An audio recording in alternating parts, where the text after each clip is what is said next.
You said the mic's on, right?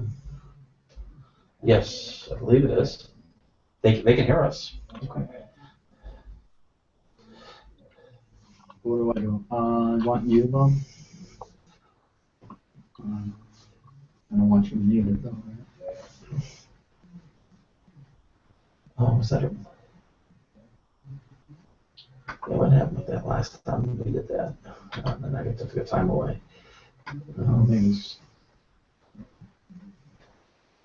Well, that's showing both of them muted here now, but they're hearing us. Okay, good talking. So it's not actually muted. Mm-hmm.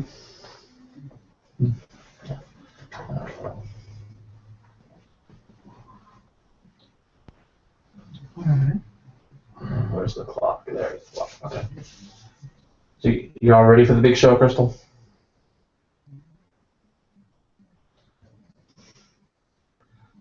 Hey, Crystal. I think she's there. Is that owned? No, it's not.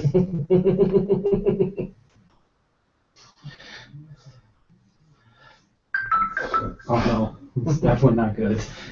Those sound like, are those like Google messages coming? Notifications? All right. Wow, they're coming fast and furious now.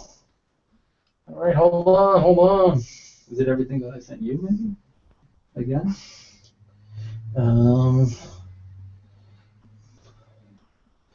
They're Google notifications, that's for sure. That's the only thing that's open on this thing is Google. Where did Charles go? Oh, maybe he didn't get scared off. He is kind of like not there at the moment, is he? Oh, Charles. All right. Yeah, we lost Crystal too. Is the Hangout working? I'm seated on all these computers.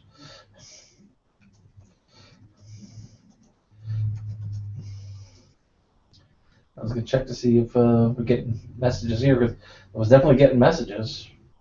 Which this speaker was supposed to have been muted. So why was it beeping? How was it beeping if it's on mute? I have it on mute. It says speakers muted.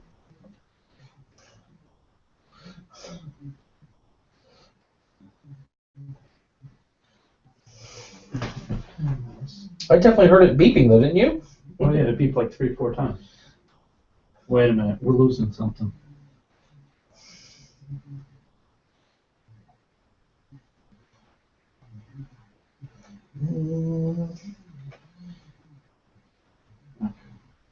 Hello, okay.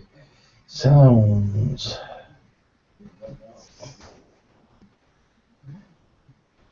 According to this, all my sounds are muted. The speakers, headphones, I'm gonna physically disable them. There are no audio drivers installed, okay? They're not installed. What? I didn't want you to uninstall them. That's not okay. Show my disabled devices. Okay. All right. My things are good. Okay. So who was sending me these messages? Because I'm looking here. I'm not seeing any messages there. To tell you the truth, I have no idea how this thing was making noise. Alright, well the camera's working. I'll get Crystal back in the room. Do you know how to contact Charles? Did you? Method. Call him.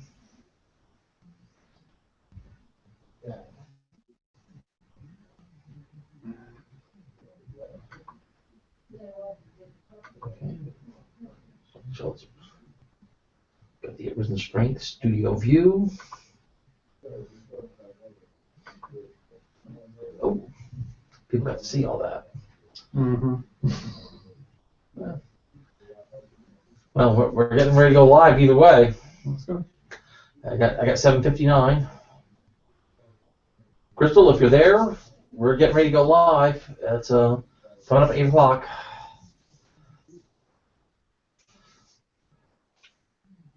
There's Charles. Oh.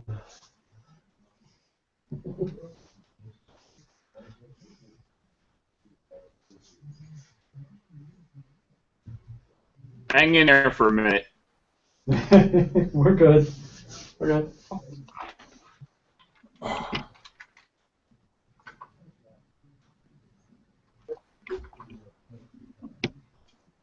There we go. All right, let's go. I have to find the other Whenever one. you're ready. 3, 2, 1.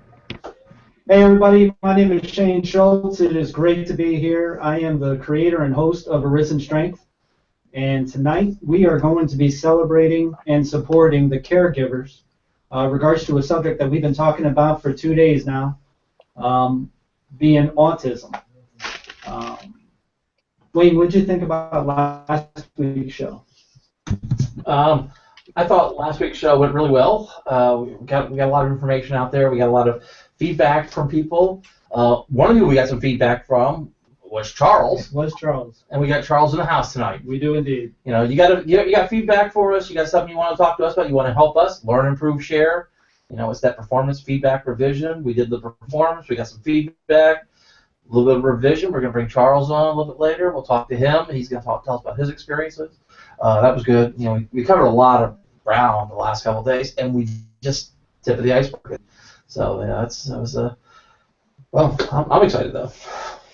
Yeah, I'm definitely excited. You know, like I mentioned before, this particular subject is one that's near and dear to me. I've worked with autistic adults for 4 years in 2 different complexes. So, you know, I'm very familiar with what autism is in day-to-day lives in a number of different areas, or just simple common living arrangements. You know, so it's something that I'm very familiar with, and you know, I wanted to bring this subject to awareness, not only for those who are struggling and challenged with autism, but also for those supporters, those caregivers, you know, the family members, you know, the parents, the brothers, the sisters, the uncles, the aunts, whoever it is that helps out in these types of cases. You know, because in some ways they're just as helpless as what the person that's struggling with autism is, because they have no idea what to do. They're really kind of, but yet they want to be able to help as much as possible. But there are times as to where it can be a little bit overwhelming. And you know, not that there's ever a bad time to talk about autism, but just kind of a reminder for everybody out there: April is Autism Awareness Month, so that's kind of why it's on our schedule right now. But again, there's never a bad time to talk about autism. But I just thought I'd go ahead and point that out for everyone. Yeah, yeah. I mean, it definitely is. You know, it's Autism Awareness Month. We had some great celebrations last week regards to puzzles. The bakery that's in Schenectady, New York, where they actually make a dedicated effort to hire people with autism, as well as people with different types of mental disorders that are out there. You know, so I thought that was great. Then we got to see Jason McElwain, you know, as to where he was, you know, in Rochester, as to where he was a basketball player, a high school basketball player. He didn't play much, but you know, the game that he did play in, he definitely made an impact. You know, so he brought it right to the attention of everybody by scoring 20 points in less than 4 minutes, and he drained 6 3-pointers while doing it. So you know, he did something pretty amazing, and that's, you know, it was something that was definitely memorable in a lot of people's minds, not only in Rochester, but across the nation and the world. I mean, because it was right on ESPN, and it was shown quite a few times. So I remember Stuart Scott, saying "booyah" every time that he hit the 3-pointer. I mean, he was cool as the other side of the pillow, is what he would say. So so it was the coolest thing that to be able to share that. And then we got to talk about Carly, of which was able to share with us her experience with autism since she was 4 years old. And she was this close to going into an institution. And then lo and behold, they gave her a keyboard to play with, to work with, and little did they know what was going to come out of her one finger on that keyboard. Yeah, that's great, good video, good thing. Right back, we'll go look that up, see our stuff from last week. Yeah, absolutely. So we have Charles is back with us. Charles is now gone.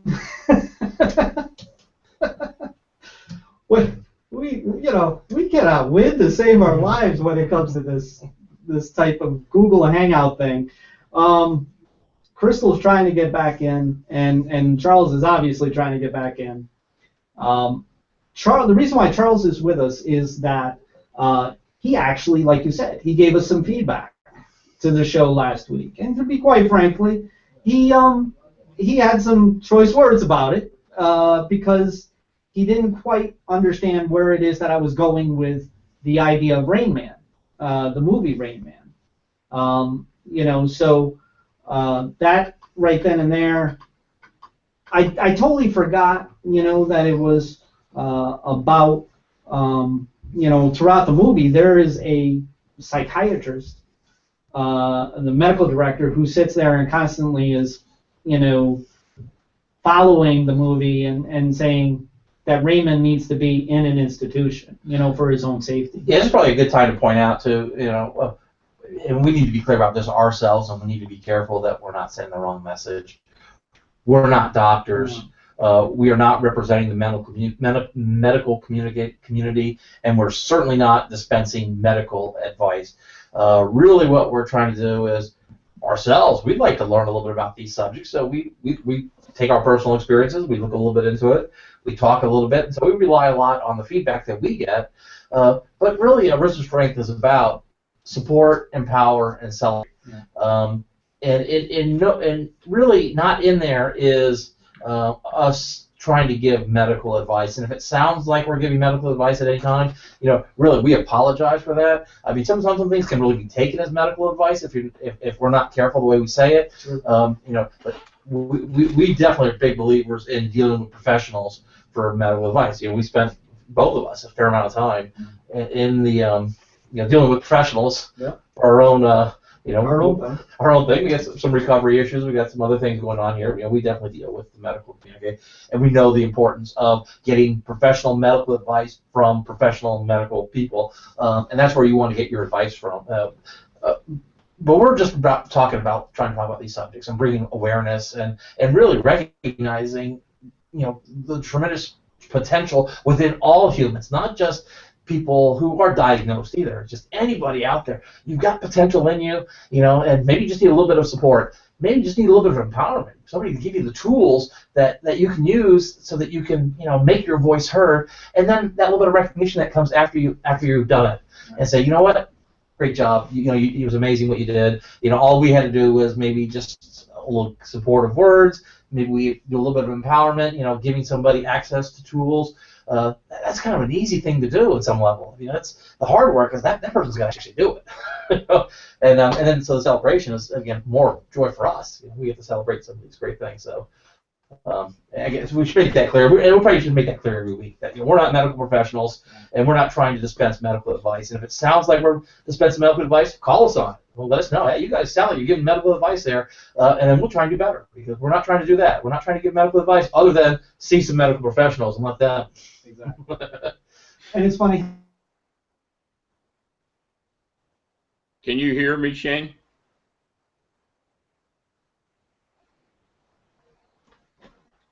to talk about the purple elephant in the room. Yeah. And I'm not talking about my shirt. When we were shooting the MS promotional video, it had quite an effect on me personally. And so recently I have resigned from the JGF organization for a number of different reasons. One being is that I had what's known as a TIA while doing the video. What that is a mini stroke, and that happened while doing it. And if you were here, you would not have been surprised whatsoever that I had a stroke, because everything that could go wrong was going wrong at the time, and it just so happened that there was a lot of stress that was going on. And when I say a stroke, I'm fine. I'm taking care of it.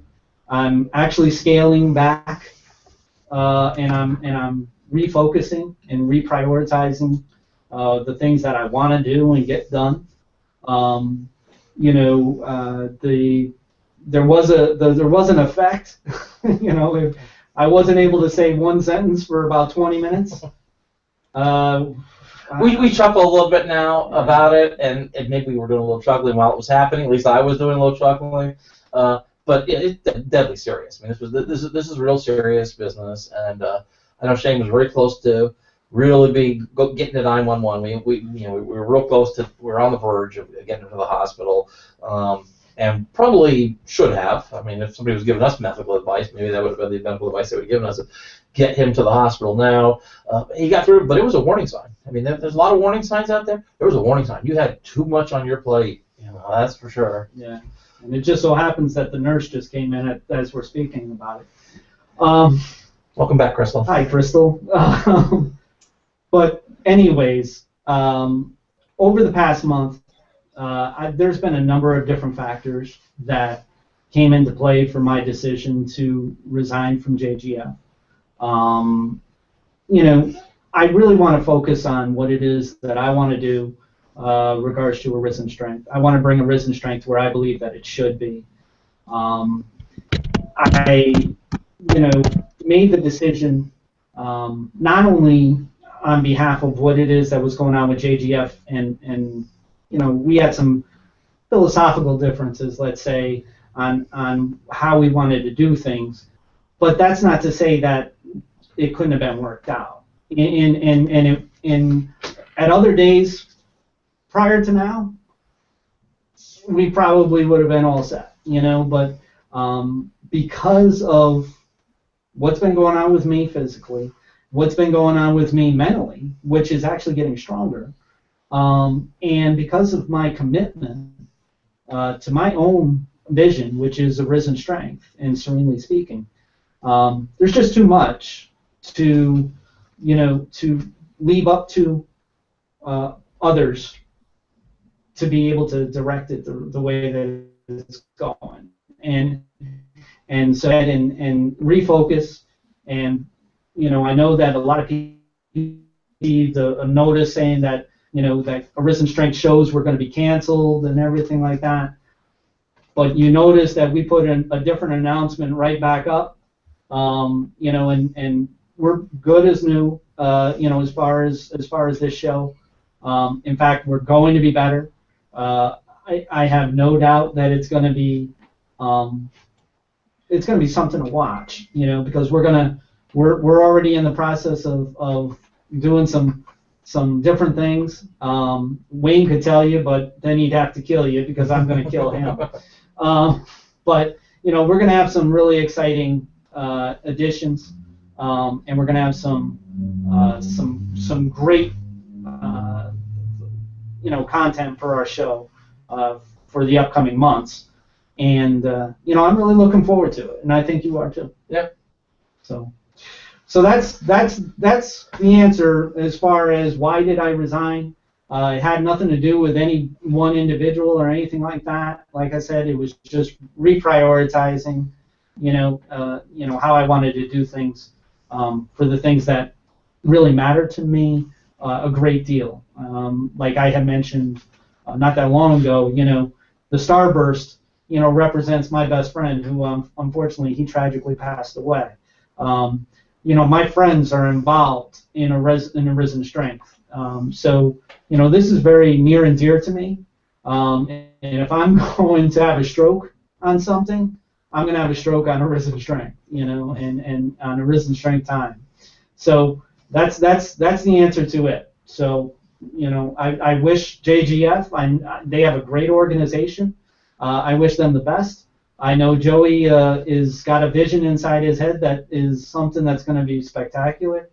And I hope that he's able to carry it out the way that he wants to. And, you never know. Maybe down the road, maybe Arisen Strength and JGF will, hook up for a different project or something in that sense. It's not out of the realm of possibility. We're not against that. So, so we'll leave it at that. Yeah. All right. So Crystal's not with us, but Charles is with us, right? Can you hear me? Can We you can hear hear fine. me? Excellent. We good. can hear you. All right, good. All right.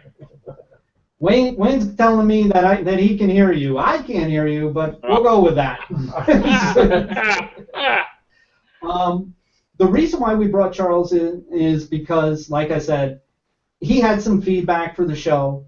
It was something that was very effective for me.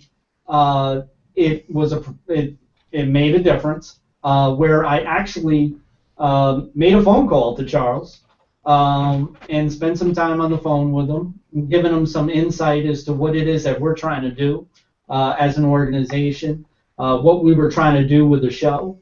And I think we both left the conversation very satisfied, with how we both talked with one another and got each other's opinions. And so much so, Charles was willing to join us here on the show tonight.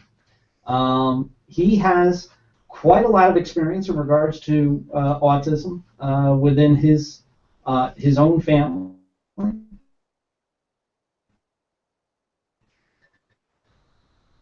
And the caregivers, of better autism to celebrate than bringing one right out of the. Charles, welcome to the show.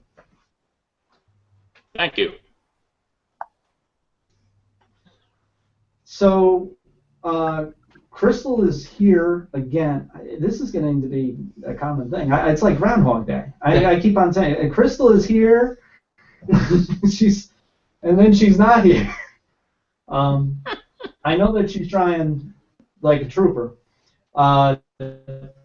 She really did a lot of research, so I'm hoping that she comes in because I really would hate for her not to be able to do that, to bring that across, because I know that she was doing a lot of research in regards to early warning signs for autism. That's something that is a big thing when it comes to being a caregiver of autism. Is to be able to get help as early as possible. Maybe that's a great place to start with Charles. Charles, if you could briefly tell us how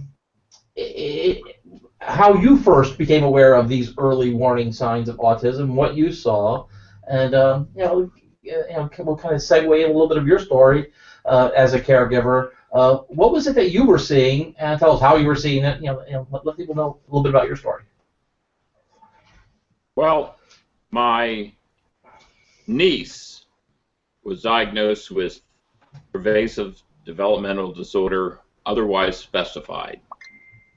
When she was born, she did fine. Until I think the age of 4 or 5, she stopped talking. And her parents took her, now this is 18, 19 years ago, and they didn't know a whole lot about autism at the time. But her parents took her to doctors, and she was diagnosed and they started her on therapies. But while she was young, there was a lot of flapping as far as the arms go when she was excited. She had trouble speaking to people. She would speak at them instead of to them. She had trouble with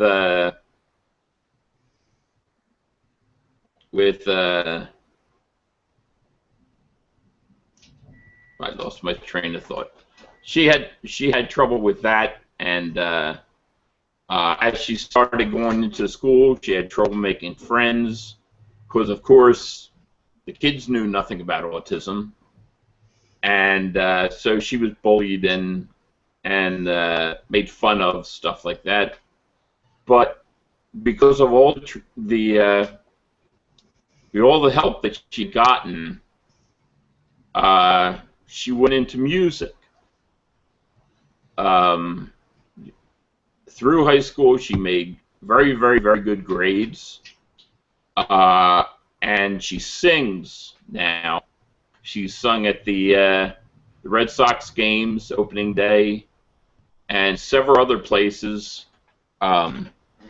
She now speaks to colleges and high schools about autism and people on the spectrum, and she's a big advocate. So she's much better because of all the intervention that she had. She's in college now. She's finishing her first year at Gordon College, and she's still carrying I think like a B+ or an A- average. Wow. She has her moments. She's still, when she's stressed, she won't come out and say what the problem is. It's always redirected to somebody else. But she's doing wonderfully now. My 2 grandsons have been diagnosed as having Asperger's. This is different than my niece. They're not really bad as far as Asperger's go. My older grandson wasn't diagnosed right away. The people that he was around kept denying that there was anything wrong with him until they changed schools, and then right away somebody mentioned it, and my daughter hit the ground running and got all the help that they could for him. And when my other grandson came along, he also had Asperger's, and they started him right off. So he's like leaps and bounds ahead of Luke. A lot of people with Asperger's won't make eye contact with you, and once again they'll speak at you instead of about something or to you. Both my grandsons have like one interest. My older grandson is into tractors and construction equipment. He's 8 years old. And the younger one, who's 3.5, is heavy into, the heck is he into this week? But he's into cars and trucks and trains. He knows everything about trains. They're very, very, very intelligent. And they do make contact as far as eyes go. But they have trouble controlling their emotions sometimes. When they get frustrated at something, they have what a lot of people call a meltdown. And Now with my niece, we didn't know anything about autism. So we had no idea why she was doing the things she was doing. And we would try to correct her, and we would try to lower her voice and stuff like that. We had no idea. With my grandsons, we do know. So we just take it as it comes and love them. And I warp their minds as often as I can.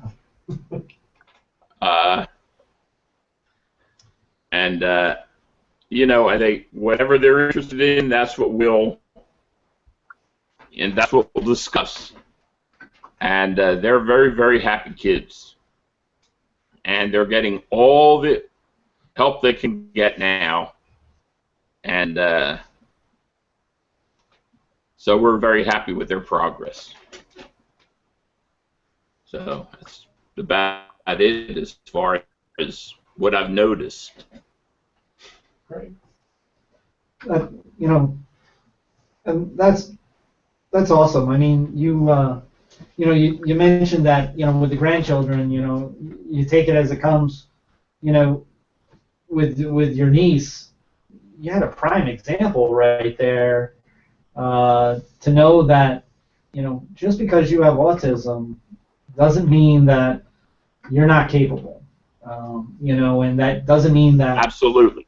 You know, that it's a life sentence of frustration and struggle. You know, so so that's really. It sounds like it really happened the way that it happened for a reason. Was so that, you know, it could give you the insight of what, you know, that the grandchildren could expect and go through, as well as, you know, yourself and your daughter and as well as the rest of your family, you know, can expect too. Yeah, I think it's really great that that your niece is able to get out now and bring her story. Yeah. You know, these stories are so powerful when they come from the person who is living the life, and to be able to talk to, you know, how much success she's able to find because she was able to find that support and that empowerment from those around her, so that she could be the best that she could be, you know, and not be defined by her autism. I mean, you know, sometimes we have to, like you said, like you were saying, Charles, you know, we got to take things as they come, because, you know, things. It's a very delicate situation, but it's in no way diminishes the person. And it's up to us then, if we have that capability, that ability to adjust to them, for us to listen to them, for us to allow them to be the best they can be, then we should do that as people. You know, as for anybody in life, you know, it's not about us all the time. Sometimes we have to look to other people and say, I'm willing to listen to you. I'm willing to hear your story. I'm willing to let you realize your dreams. How can I be there for that? And sometimes it's a matter of, like you say, just let it happen. You know, we need to step back a little bit. That's right. And what we really need now is something in the schools that might train these kids and educate these kids the way they think. Because after all, it is a processing disorder as far as what goes on in the outside world. And if they can learn how to absorb the stuff that they need to absorb, they'll be very, very helpful in society. Yeah. Oh yeah, absolutely. And you know, and that's why, you know, like I said, I mean, working with autistic adults was some of the hardest work I've ever done, but it was also some of the most rewarding work I've ever done, because Yeah. I got to see some of those moments in time where they were exceptional. You know what I mean? Even in funny things, in intellectual Yeah. things, into patterns. You know, even things that were like mischief. You know, but they were trying to express themselves. Right. You know what I mean? Uh, I can remember this one individual. His name was Alfred, and he was in his room just like anybody. He had a couple roommates, so he had to clean his room. And so here it is. I'm telling him to clean his room. Well, he's all of like 4'11", and he's about, I don't know, about 95, maybe 105, something. He had this thing as to where he looked like he was playing a flute or something like that. And he would constantly move his hands around, and he would make certain grunts and noises.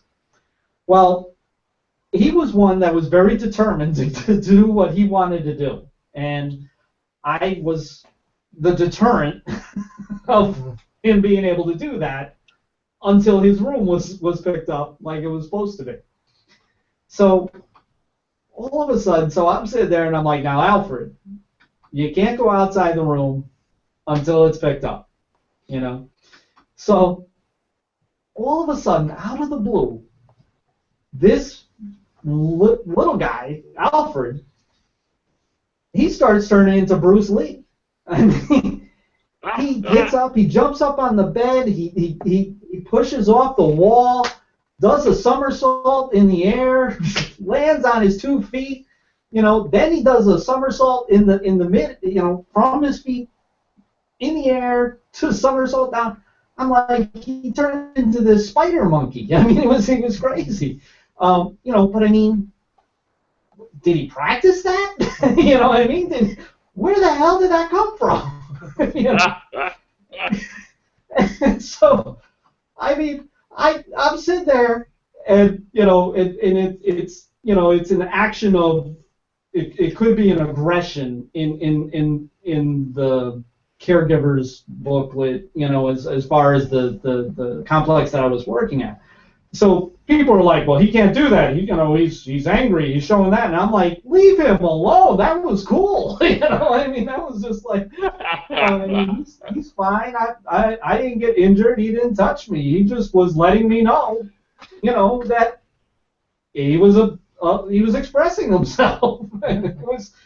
But I mean, that's the thing. That's the moments that I'm looking for here in this show is that arisen strength. You know what I mean? It's like, even in somebody who is challenged and struggling on a day-to-day basis to be able to communicate, he was able to do that. He was able to express himself, in an exceptional way that I couldn't explain. But I was there to see it, and it was something I will never forget. So I mean, but I've seen it as to where, like, unfortunately Crystal's not here, so I'm going to just go into it. There's different aspects of autism to look for at the early stages. Charles had mentioned quite a few of them. When it comes to eye contact, that's a very big one. For whatever reason, autism does not allow the person to be able to focus in on what it is that like the direct communication. So if I'm talking to an autistic child, they will be, instead of focusing it on my mouth, they'll be looking like at my ear or something in that sense. I mean, they're just fixated on one spot, and very non-responsive to the open communication. There's actually doctors who pediatricians are doing this test when it comes to autism, in order to make sure that autism is not within a child at a very young age. And that happens to be one of them, is the fixation of the eyes while being communicated with. Another thing is that it would be considered antisocial to where they don't seem to play with others. They seem to be very isolated, and they don't seem to have a great deal of emotion to what it is that they're doing. They seem as if it's an over concentration on what it is that they're doing. Then they're missing out on the emotional part of that action. So that happens to be one. Another one is delayed speech, which Charles had mentioned regards to Gianna, his niece. Delayed speech is another warning sign of autism within the younger ages. Generally, they don't show speech capability until around age 4 or 5, which is significantly delayed compared to some. So I mean, these are just some of those things that to look out for, and that's part of what Arisen Strength is to do, is to show, not only support but also educate a little bit. I'm not saying that a parent doesn't necessarily know what's going on, but maybe a grandmother doesn't know, or something in that sense, because they don't see them every day or whatever the case may be. So maybe this show might be able to shed some light on the early warning signs that they otherwise wouldn't know. And we're showing a little bit of the video now of the one child who engages in self-injurious behavior, and it is just showing that, and you have to really kind of put yourself a little bit in this mother's position where, as a caregiver, you're trying to protect the child with all your ability, but part of that protecting them requires, in these severe cases, how do you support them, comfort them, relax them, but still get them to try and remain a little bit. And it's nothing that can happen instantly. It's just this communication. It really is a delicate issue, is because there is something inside that they're trying to communicate, and we're not hearing it. When you're not plagued with autism, it's kind of natural to look at somebody's eyes, make that eye contact. When somebody makes eye contact with you, you're automatically a little bit more at ease, or maybe you could tell by the way they're looking at you how they're feeling about it. But with an autistic person, or a person who refuses to make eye contact with you, that's off-putting, and it's very uneasy. And then you're not picking up on a lot of subtle cues, mainly because the person's not giving them. They're not learning to reinforce those subtle cues, because they're not making eye contact with you to begin with. So just over time, there's this feedback where we kind of, and then these little subtle cues that everybody else seems to have, you don't have. You don't notice them. You're not giving them off, and it can be very frustrating for you as a person with autism, because you have this idea, this thought, you're trying to communicate something, and it's just not becoming you're not able to communicate it, and it can lead to a lot of frustration. And then some of them end up with, as this young man in this video that we're showing, with this self-injurious behavior, because it's like the only thing you can do. It's like, I don't know anything else that I can do, and it's very, very difficult. This is a heartbreaking video, really. We're just showing it without the audio, of course, but it's just yeah. Yeah, I mean, and this is part of what, and when I was talking with Charles on the phone, I was able to share with him, my experiences, and there are different signs that they do. I mean, they literally bite on their hands. It's generally in this sense, not the arm for whatever reason. It's not the arm, it's not the leg, whatever the case may be. Now they'll bite you wherever they can get you, to be able to get your attention. But they generally bite on the hand in order to be able to. So it's almost like a communication.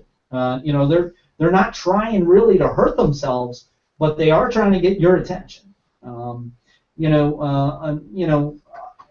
I think Carly, when we talked about it last Sunday, she made it an analogy. If you take like a soda bottle and you put your thumb over the top and you shake it up, that carbonation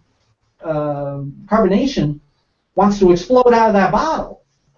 And she felt like she was that bottle. She felt like she was that, ready to explode, as to where, she had pins and needles, within her skin. She had like very, like anxious and very, animated, but within, not so much on the outside, and then there were times, I gave the analogy, you put duct tape on my mouth, you tie my hands behind my back for a long period of time, I'm going to act a certain way. Weeks, months, or years, come back, yeah, you're going to be a little frustrated. I'm going to get your attention, and I don't know exactly how that's going to be. And I've had guys who were big. There's no other word to say it. They were the size of a door. And they could have wrecked me. But they only did enough to get my attention. I remember this kid Bobby. He was all of 6'4", 280 pounds, solid. The autistic diet is amazing. As to where they do rocking and everything like this, and their abs are like 6-pack none. This is 8-packs. They got it going, and what Bobby would do is, thank God, all he would do is he would take his hands and he would go on his own thighs, and and you would hear this thud, and all I could think of was, oh God, don't let that be me type of thing, it's like, I'm gonna have to deal with Bobby, and but again, he was just trying to communicate. And and then I would go up to him and like, Bobby, it's like, what do you want? And then he would, do you want to use the bathroom? Do you want to brush your teeth? That he was a big thing about brushing his teeth. That was one of his patterns. Matter of fact, a social worker, social worker goes in. He's in the bathroom. She's teaching him, and she's marking down how it is that he brushes his teeth. And so I'm sitting here and I hear Bobby and I can hear the warning signs that he's getting aggravated. She's like documenting that he's using the wrong hand to brush his teeth. And I'm sitting there and I'm like, who cares? You know what I mean? And it's like, and she literally got him going. And I honestly, and I'll be the first one to admit this, I shut the door. And I let her, deal with him. Because if you're going to sit there and you're going to aggravate somebody, there's consequences to that. As far as I'm concerned, and he did not do anything to her. She did, she wrote me up for closing the door, but it was well worth it in my opinion. And I was, it's like, I was an advocate for Bobby. It's like, I thought it was ridiculous to, what hand are we writing or are we brushing our teeth with?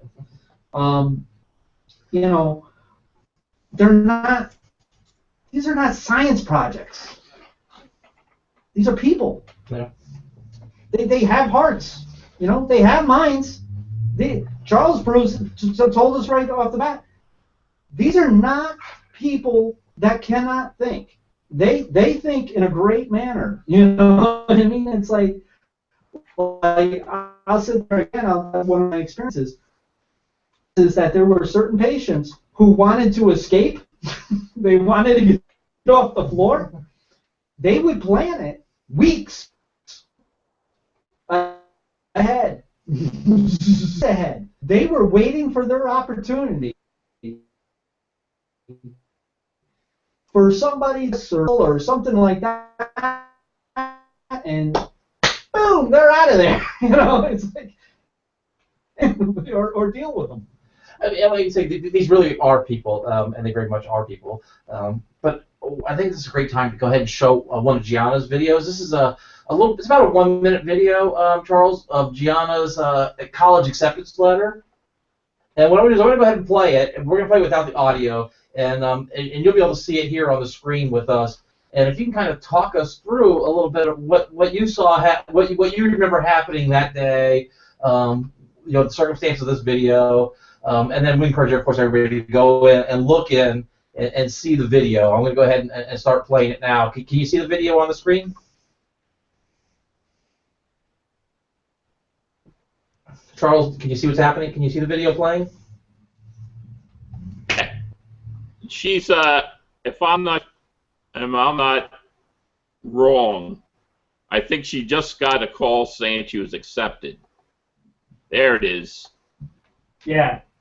Yeah, her dad is on the phone, is what it is. He was talking to the mother, and the mother was setting her up. Yep, and, that's and right. He says, he says, I want you to read this.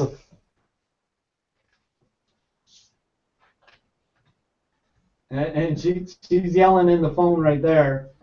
And she's starting to read the letter here from the college. Yeah, she's reading it to her dad. Yeah, look. He was in New York City. She knows what's going on now. And then there she goes. And I suggest everybody. This is Gianna's video. It's called. Well, first of all, Gianna has a YouTube page, a YouTube website for all her YouTube videos. And I go ahead and. She also has a Facebook too. She has a Facebook page. She has her YouTube page is called Love My G1, and you can find the college acceptance video there, along with several other videos, including Charles alluded to it earlier, the video of her singing at Fenway. Yeah. There's that video there, and there's just a lot of inspirational videos in here where. Especially those of you out there who want to learn a little bit more about autism, those of you who suspect that there's somebody in your life who maybe is dealing with a little bit more autism than being recognized, and you want to get a little bit more insight, go watch some of these videos. You can see that these people are not, they're not these people or those people. They're us people. They're people, right. And they just want to be treated like humans. They want to act like humans, and we just have to be aware of that. And once we're aware of that, then we can all grow together, and it's really powerful stuff. And Shane mentioned Gianna. Go ahead, Charles. I'm sorry. I'm sorry. I was just going to say, Shane was mentioning about the adults that he worked with. Well, the thing with mental health, these people, when they were young, if they had gotten the education and the help that they needed, many of them wouldn't have been in that situation. So it's very important to get a diagnosis very early, right? So that I think you mentioned it, Charles. You said doesn't happen. It's a processing thing with here. That it's not a mental illness right. by any means. That's right. There's some processing going on. And it's just processing it a little bit differently. And if we could tap into that early enough, that we could take advantage of it and say, hey, now I'm starting to get a little understanding of how this person is seeing the world and how they're expressing themselves. And then now I can deal with them. Because it's got to be the most frustrating thing in the world to be able to want to communicate and nobody around is responding. Right. I mean, we take it for granted. I mean, I think most of us on a day-to-day basis, I got something I got to say, what I'm thinking, what I'm feeling, and people pick up on it very quickly. Because we're all kind of tuned into the same frequency, but there's some people who process things a little differently. Their brains sort of operating on not really a different frequency, but they're operating, they're processing the information. The way the senses are processing. My brain does a pretty good job of filtering out a lot of stuff, so I don't get overwhelmed. A lot of these people are as Carly mentioned in her video, it's like being trapped in this bottle and you're just ready to explode. There's so much coming in, and it's like their brain has no filter, and they're processing everything: sight, sounds, feelings, touch, and it's hard to focus on the person in front of you who's talking because everything else is going on. That's not them. I mean, that's just they're processing that way. We have to be aware of stuff like that. We're lucky, privileged, a lot of us, that our brains can ignore a lot of things and focus on the person in front of us who's talking. What we take that for granted, but that makes it easy. These people are struggling because there's so much going on in their heads, and if we can just slow it down for them, slow ourselves down, and be aware of that, then we can really, really make some progress. And you mentioned with the youngest grandson, he got the intervention early, he got the support early, and he's already a couple of steps, ahead of the game compared to other people who got a much later diagnosis. Yeah. Another thing is that, well, like, today you're battling a toothache. I mean, you've had a toothache since Friday. And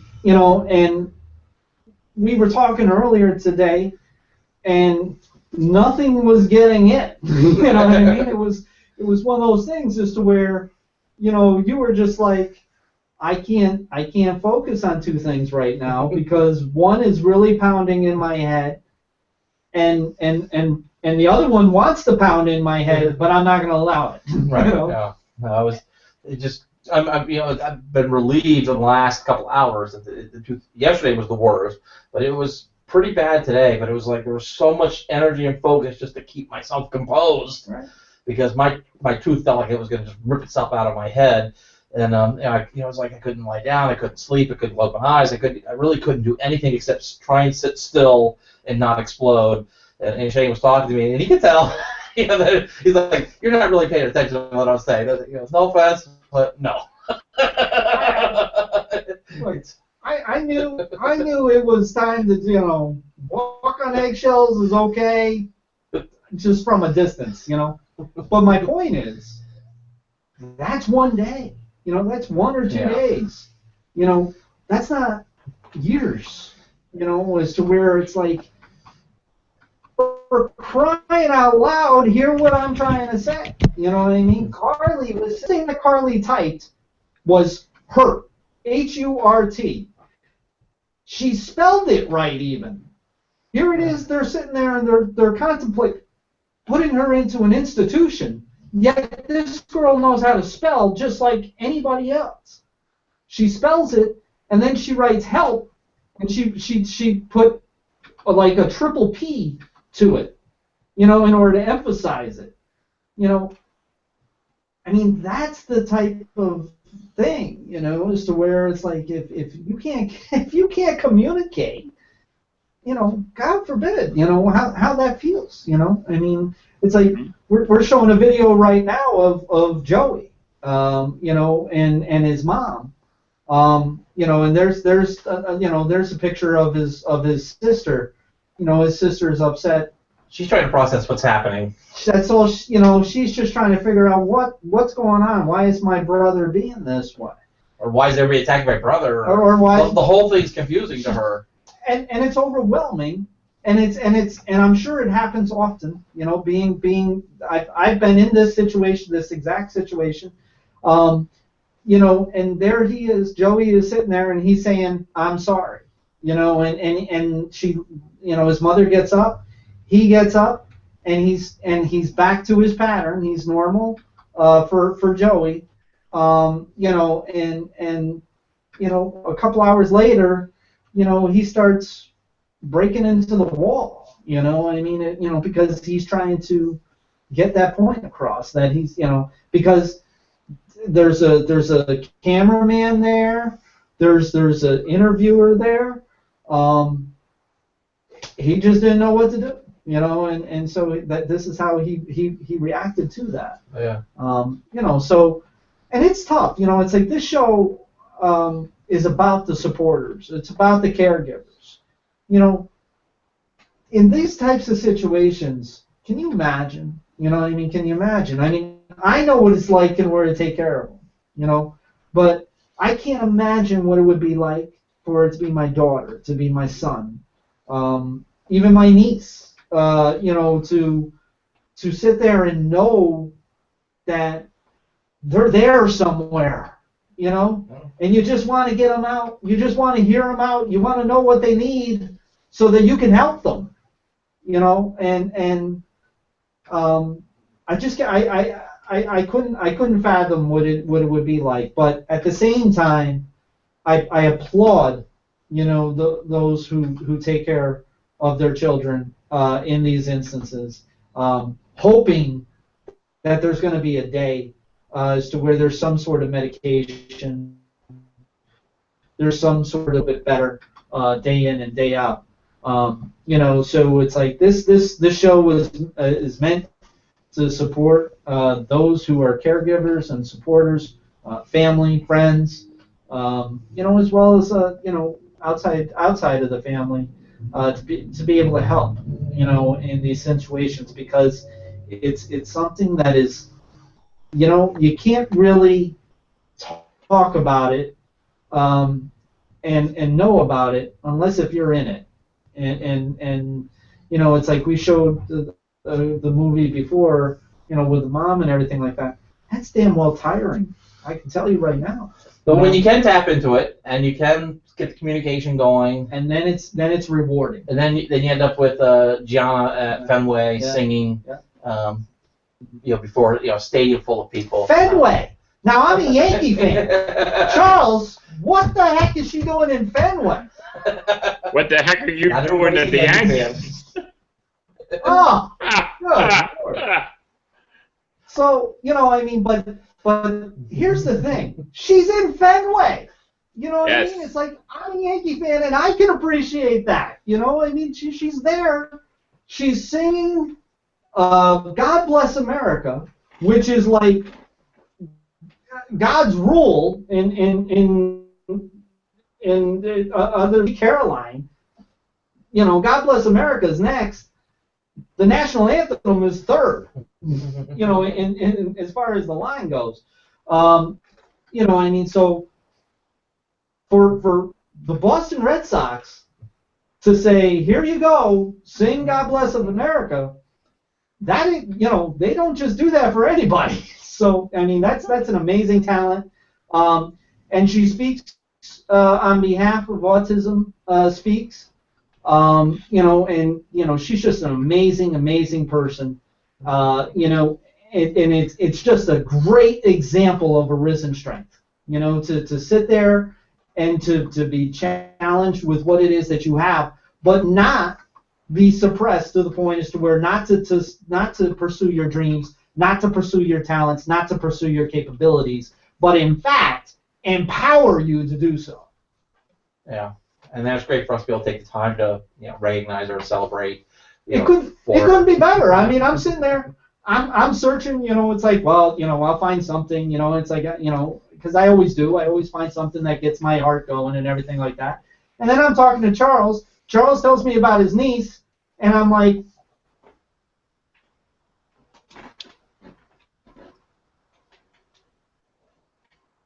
look, I go over there, like, as he's talking, and I'm like, fully expecting to see, you know, something happen. And there she is. She's at Fenway.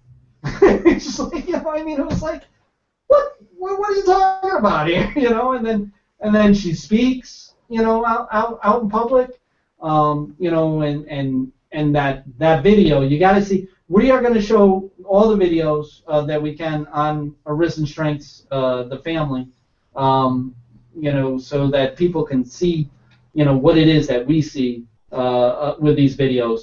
The audio is definitely necessary in order to get your heart pumping and your eyes crying, because when she received her acceptance into college, you know, that was really cool. Yeah, people will be able to see these videos on the on the Facebook page. Yeah. Why don't we go ahead and put this up so that people can see, and Shane, you can talk about how people can see this stuff, where they can find us. Yeah, we're rolling. Like I said, we are dedicating our effort to bring Arisen Strength to where I think that it belongs. And I have envisioned it. It's not just my vision. It's also Wayne's. It's also Crystal's.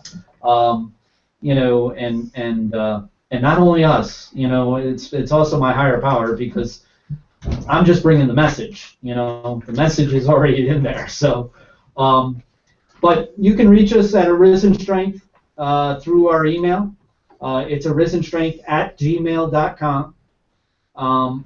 Twitter, we have our Twitter page at Arisen Strength, all one word. If you're going to send us a message by Twitter or otherwise known as a tweet, I'm getting better, but I'm not there yet as far as Twitter. If you want to tweet us, use the hashtag Arisen Strength, all one word. And then we have our 2 Facebook pages. We have our page, which is Arisen Strength, obviously. That's 2 words. And then there's Facebook group, which is the Arisen Strength family, of which Charles is a member of, as well as Wayne, as well as Crystal. I'm actually trying to get Gianna to come on into, that's just really working well for us.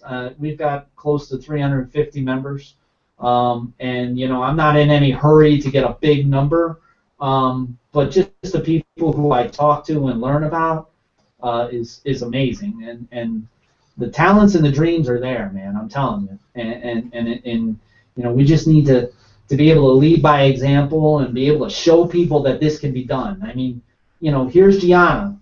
Yes, she has autism, but guess what?